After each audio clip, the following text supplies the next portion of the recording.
Hello friend, welcome back to my video. आज के इस वीडियो में हम लोग फिजिक्स के 30 सदाबहार प्रश्नों करने वाले हैं। ये वैसे प्रश्न हैं जो कि SSC, ALP, group D, NTPC या टेक्नीशियन के एग्जामों में लगातार पूछे जाते हैं। ठीक है, तो वीडियो शुरू करते हैं।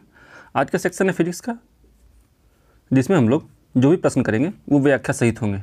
ठीक है, आपके लिए व्याख्या सहित है और इसमें काफ़ी ज़्यादा इंपॉर्टेंट प्रश्नों को सम्मिलित किया गया है। तो ये वीडियो जो है आपको एग्जाम के दृष्टिकोण से काफ़ी ज़्यादा महत्वपूर्ण होगा। तो चलिए वीडियो को शुरू करते हैं। पहले प्रश्न की तरफ बढ़ते हैं। पहला प्रश्न है, निम्नलिखित में से वह व्यक्ति कौन है जिसे भारतीय मिसाइल मैन या भारतीय मिसाइल प्रौद्योगिकी का पिता कहा जाता है। ठीक है, देखिए यहाँ पे बात है, वह व्यक्ति कौन है जिसे भारतीय मिसाइल प्रौद्योगिकी का पिता कहा जाता है। तो यहाँ पे सही जवाब होगा डॉक्टर होमी भाभा। ठीक है, ऑप्शन नंबर सी सही होगा। ठीक है, यहाँ पे आपको ध्यान देना है, जब बात होगी भारतीय मिसाइल मैन की तो ये होंगे डॉक्टर एपीजे अब्दुल कलाम। ठीक है, इसका ऑप्शन नंबर सी सही होगा। आगे बढ़ते हैं। अगला सवाल है, यूरेनियम के रेडियोएक्टिव विघटन के फलस्वरूप अंततः क्या बनता है। यानी कि जब जो हम लोग यूरेनियम का उपयोग करते हैं रेडियोएक्टिव विघटन के लिए, उसका सबसे लास्ट में रिजल्ट क्या आता है, तो वो आता है सीसा। ठीक है, याद रखिएगा, यहाँ पर रेडियो एक्टिव मटेरियल में यहाँ पे एक और भी है, थोरियम और रेडियम, दोनों रेडियो एक्टिव मटेरियल है। ठीक है, ध्यान देना आपको, यहाँ पे पोलोनियम भी रेडियो एक्टिव ही होता है। आगे बढ़ते हैं। अगला सवाल है, कोयले की किस किस्म में मूल पादप द्रव के अभिज्ञेय अवशेष पाए जाते हैं। ठीक है, देखिए कोयले की किस किस्म में मूल पादप द्रव के अभिज्ञेय अवशेष की बात हो रही है, तो ये होगा पीट में। ठीक है, पीट कोयले में काफ़ी ज़्यादा मात्रा में मूल पादप द्रव पाया जाता है, जिसके चलते इसको जलाने पर काफ़ी ज़्यादा मात्रा में धुआं उत्पन्न होता है। ठीक है, जबकि बेस्ट कोयला की बात की जाएगी तो वो है एंथ्रासाइट। याद रखना आपको, ऑप्शन नंबर बी जो है ये बेस्ट एंथ्रासाइट कोयला है, ये सबसे अधिक उसमें मानिसमियम होता है। ठीक है, एंथ्रासाइट में। ठीक है, इस क्वेश्चन का जवाब जो होगा वो होगा ऑप्शन नंबर डी, पीट कोयला। आगे बढ़ते हैं। अगला सवाल है, किसी रेडियो सक्रिय पदार्थ का आधा जीवन 4 महीने का होता है तो उसका 3/4 भाग कितने महीनों में नष्ट हो जाता है। देखिए यहाँ पे दे रखा आधा जीवन कितने का है, 4 मंथ का, तो जो 3/4 जीवन की बात हो रही है, 3/4 की बात हो रही है, तो ये नष्ट हो जाएगा 8 महीनों में। ठीक है, 4 का सी सही होगा। आगे बढ़ते हैं। अगला सवाल है, निम्नलिखित में से वह व्यक्ति कौन है जिसने एक महत्वपूर्ण नैदानिक यंत्र के MRI के विकास में सहायता की है और उसके लिए उसे नोबेल पुरस्कार प्राप्त किया है। देखिए MRI का विकास में सहायता किया है और नोबेल पुरस्कार भी मिला है, तो यहाँ पे है पॉल सी लोटरबर, ये सही होगा, लोटरबर, ऑप्शन नंबर ए सही होगा, पॉल सी लोटरबर। आगे बढ़ते हैं। अगला सवाल है, न्यूक्लियर रिएक्टर में भारी जल का प्रयोग किस रूप में किया जाता है। याद रखिएगा, न्यूक्लियर रिएक्टर में जो भारी जल का प्रयोग होता है ये नियामक के तौर पर होता है। ठीक है, ऑप्शन नंबर सी सही होगा। आगे बढ़ते हैं। अगला सवाल है, परमाणु रिएक्टर में प्रयुक्त ईंधन है तो यह है यूरेनियम। ठीक है, 7 का सी सही होगा। याद रखिएगा, यूरेनियम की जगह पे हम लोग थोरियम भी यूज करते हैं। ठीक है, जिसका भंडार जो है तमिलनाडु में पाया जाता है, तमिलनाडु के बीचों पे। ठीक है, थोरियम का भंडार पाया जाता है। आगे बढ़ते हैं। अगला सवाल है, नाभिकीय रिएक्टर में ग्रेफाइट का प्रयोग किया जाता है, क्यों। देखिए नाभिकीय रिएक्टर जो होते हैं उनमें ग्रेफाइट का जो प्रयोग किया जाता है, ये किया जाता है मंदक के तौर पे। ठीक है, रिएक्शन को स्लो करने के लिए हम लोग ग्रेफाइट का यूज करते हैं, ऑप्शन नंबर ए सही होगा। आगे बढ़ते हैं। अगला सवाल है,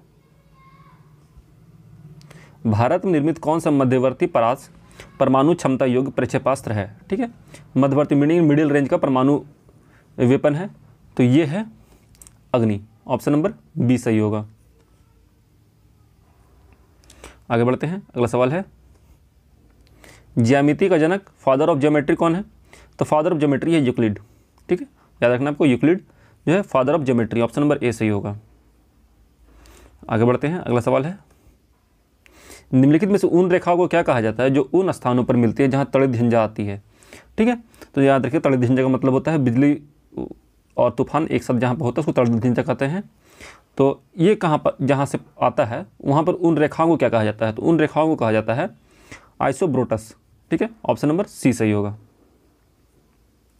आगे बढ़ते हैं, अगला सवाल है तापमान घटने के साथ किसी वस्तु का प्रतिरोध पे क्या असर पड़ता है। देखिए तापमान का जो असर है वो पड़ता है, किसी वस्तु का तापमान घटने में प्रतिरोध घट जाता है, ठीक है। और तापमान बढ़ने पर, तापमान बढ़ेगा तो प्रतिरोध बढ़ेगा, तापमान घटेगा तो प्रतिरोध घटेगा। टेम्परेचर के डायरेक्टली प्रोपोर्शनल होता है प्रतिरोध, ठीक है। आगे बढ़ते हैं, अगला सवाल है पोर्टलैंड सीमेंट का आविष्कार किसने किया था। ठीक है, पोर्टलैंड जो है एक सीमेंट का क्वालिटी होता है, ठीक है।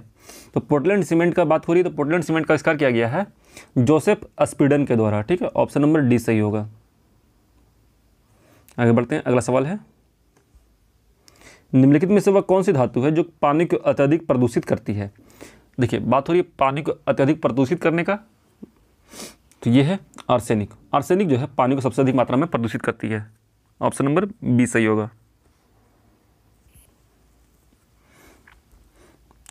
आगे बढ़ते हैं, यूरेनियम विखंडन की सतत प्रक्रिया को जारी रखने में किस कण की जरूरत होती है। देखिए यूरेनियम का विखंडन जब होता है तो उस प्रक्रिया को कंटिन्यूअसली जारी रखने के लिए जो हम लोग पार्टिकल यूज करते हैं वो है न्यूट्रॉन। Option number C. आगे बढ़ते हैं, अगला सवाल है ट्राइनाइट्रोटाउलिन का विस्फोटक निम्नलिखित में से किसके मिश्रण द्वारा किया जाता है। देखिए ट्राइनाइट्रोटाउलिन का जो विस्फोटक है, ये जो किया जाता है विस्फोट, ये किया जाता है अमोनियम नाइट्रेट के मिश्रण से, ठीक है। ऑप्शन नंबर सी सही होगा। आगे बढ़ते हैं, अगला सवाल है सौर ऊर्जा का कारण। तो सौर ऊर्जा का कारण है संलयन अभिक्रिया, ठीक है। नाभिकीय संलयन होता है इसमें, ठीक है। संलयन अभिक्रिया के चलते सौर ऊर्जा हमें प्राप्त होता है, इसलिए इसका ऑप्शन नंबर बी सही होगा। आगे बढ़ते हैं, अगला सवाल है निम्नलिखित में से कौन सा निर्गम उपकरण नहीं है। देखिए निर्गम उपकरण नहीं की बात हो रही है यहाँ पर, ध्यान दीजिएगा। निर्गम उपकरण नहीं है तो यह है प्रकाशिकी लक्षण अभिज्ञाता। ओके, आगे बढ़ते हैं, अगला सवाल है सूर्य के प्रकाश, तापमान, वर्षा, दाब तथा वायु वेग एक साथ क्या बनाते हैं। देखिए जो ये जितना भी है, प्रकाश है, तापमान है, वर्षा, दाब, वायु वेग, ये सब साथ मिलकर एक जलवायु कारक बनाते हैं, ठीक है। ऑप्शन नंबर डी सही होगा। आगे बढ़ते हैं, अगला सवाल है सौर प्रणाली की खोज किसने की थी। तो सौर प्रणाली की खोज किया गया है केपलर के द्वारा। ऑप्शन नंबर सी सही होगा। आगे बढ़ते हैं, अगला सवाल है 2G स्पेक्ट्रम में प्रयुक्त जी अक्षर क्या द्योतित करता है। देखिए जो 2G लिखा जाता है या फिर 3G लिखा जाता है, इसमें जी का मतलब क्या होता है यही पूछा जा रहा है। देखिए जो भी 2G है, 3G है, कोई भी है, तो उसके पीछे जो जी लगा हुआ है ये इंडिकेट करता है जनरेशन को, ठीक है। सेकंड जनरेशन, थर्ड जनरेशन ऐसे करके बढ़ता है। ऑप्शन नंबर सी सही होगा इसका। आगे बढ़ते हैं, अगला सवाल है ऑटोहन किस आविष्कार के लिए प्रसिद्ध है। ऑटोहन जो है ये प्रसिद्ध है एटम बम का आविष्कार के लिए, ठीक है। ऑप्शन नंबर बी होगा। आगे बढ़ते हैं, अगला सवाल है भारत में समस्त अंतरिक्ष यान प्रचालन का मर्म केंद्र MCF का मुख्यालय कहाँ पे है, ठीक है। तो जो भी अंतरिक्ष यान ऑपरेट होता है वो MCF से होता है, ठीक है। तो इसका मुख्यालय कहाँ है, तो इसका मुख्यालय की बात हो रही है हासन, कर्नाटक में, ठीक है। ऑप्शन नंबर सी सही होगा। आगे बढ़ते हैं, अगला सवाल है तारकोल वाली सड़कों पर जब टूट फूट होती है, जब उनमें क्या चीज़ कमी होती है या क्या ज़्यादा होता है तो वो उसमें टूट फूट होने लगती है तारकोल वाली सड़कों में। देखिए तारकोल वाली सड़कों का टूटने का मुख्य कारण जो है ये होता है जब सड़क पर पानी स्थिर हो जाता है, तब तारकोल की जो सड़कें होती है, जो पिच की सड़कें होती है, वो टूटने लगती है, ठीक है। ऑप्शन नंबर बी सही होगा। आगे बढ़ते हैं, अगला सवाल है पिक्नोमीटर नामक उपकरण का प्रयोग किससे मापने के लिए किया जाता है, ठीक है। तो याद रखिएगा पिक्नोमीटर जो है इसका उपयोग होता है घनत्व मापने के लिए, ठीक है। ऑप्शन नंबर बी सही होगा। अगला सवाल है सूखी बर्फ क्या है। तो सूखी बर्फ है ठोस carbon dioxide, solid CO2। Option number C. आगे बढ़ते हैं, अगला सवाल है भारत की मिसाइल अग्नि 2 क्या है। याद रखिएगा भारत की जो अग्नि 2 मिसाइल है ये है पृथ्वी से पृथ्वी पर मारने वाली मिसाइल, ठीक है। लैंड टू लैंड है, सरफेस टू सरफेस है, S2S कहा जाता है इसको शॉर्टकट में, ठीक है। आगे बढ़ते हैं, अगला सवाल है घरेलू परिस्थितित्र में सामान्यतः कौन सा प्रशीतक उपयोग में लाते हैं। याद रखिएगा जो घरेलू परिस्थितित्र होता है यानी घरेलू फ्रिज जो होता है इसमें उपयोग में लाया जाने वाला चीज़ है फ्रेयॉन। ठीक है, पहले इसके जगह पर हम CFC यूज करते थे, जो कि क्लोरोफ्लोरोकार्बन होता था, ये ओजोन के लिए सही नहीं था, इसलिए इसे अब बंद कर दिया गया है। ठीक है, अब हम लोग फ्रेयॉन यूज करते हैं उसके जगह पे। ऑप्शन नंबर सी सही होगा। आगे बढ़ते हैं, अगला सवाल है, निम्नलिखित में से सजीवन उत्पन्न करने वाली वह कौन सी तकनीक है जिसमें से एक प्रतिबिंब दूसरे प्रतिबिंब में बदल जाता है? तो ये होगा क्रम विच्छन। ठीक है, ऑप्शन नंबर सी। आखिरी सवाल आज का, एस चंद्रशेखर का नाम निम्नलिखित में से किस क्षेत्र के साथ जुड़ा हुआ है? याद रखिएगा, एस चंद्रशेखर जो है एक जाने माने खगोल भौतिकी वैज्ञानिक थे। ठीक है, ऑप्शन नंबर सी सही होगा, ये अंतरिक्ष वैज्ञानिक थे। ओके, तो आज की वीडियो में फ्रेंड हम लोगों ने लगभग 30 प्रश्नों को किया है, जो कि फिजिक्स के हैं और आपके एग्जाम के लिए काफ़ी ज़्यादा महत्वपूर्ण है, और ये सदाबहार प्रश्न है जो कि हर बार हर एग्जाम में पूछे जाते हैं। ठीक है, तो मिलते हैं नेक्स्ट वीडियो में। अगर वीडियो अच्छा लगा तो प्लीज़ वीडियो को लाइक करिए, चैनल को सब्सक्राइब करिए इस टाइप का और वीडियो के लिए। मिलते हैं नेक्स्ट वीडियो में, तो जय हिंद जय भारत, अपना ख्याल रखिएगा and finally thanks for watching.